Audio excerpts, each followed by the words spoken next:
Yeah, and that's the way I was. I had predetermined you were going to be like this and you're going to do this, instead of listening to him and finding out, Dad, this is what I like. Dad, this is what I'm about. Dad, this is what I can excel in. And I didn't want to listen to that. I didn't want to hear that.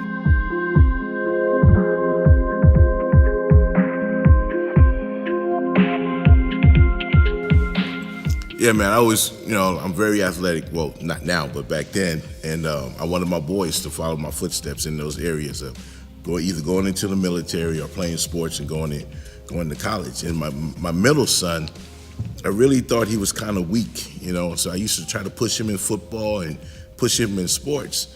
And I realized that wasn't his cup of tea. And it used to frustrate me until one day my wife just told me, Roy, look at Proverbs and read that and tell me what you think it means. And so when I read Proverbs 22 and broke it down, it hit me. I said, you know what? I'm supposed to train up my child in the Lord in the way that he should go in God, not how I want my son to go. And once I got that and I grasped that, then I started paying attention to my son. I started seeing the things that he loved, that he gravitated to, and I started pushing him in that area.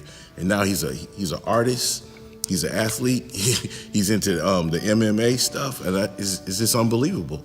But it was because I took my hands off, stopped trying to make him to be what I want him to be, and pushed him in the area that God gave him his talents and his gifts in.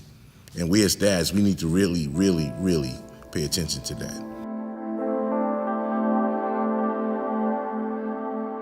Oh man, let me tell you something. God put your wife and your children in our lives. God speaks to us through our wives and through our children. Even though we're the spiritual leader or whatever, we're the man of the house, we don't have all the answers, man. We don't know everything. And God uses them to help develop us and to create that family atmosphere of how God intended the family to be. And we have to listen. You have to love, man. You have to learn. You have to keep doing those three things, man, over and over and over.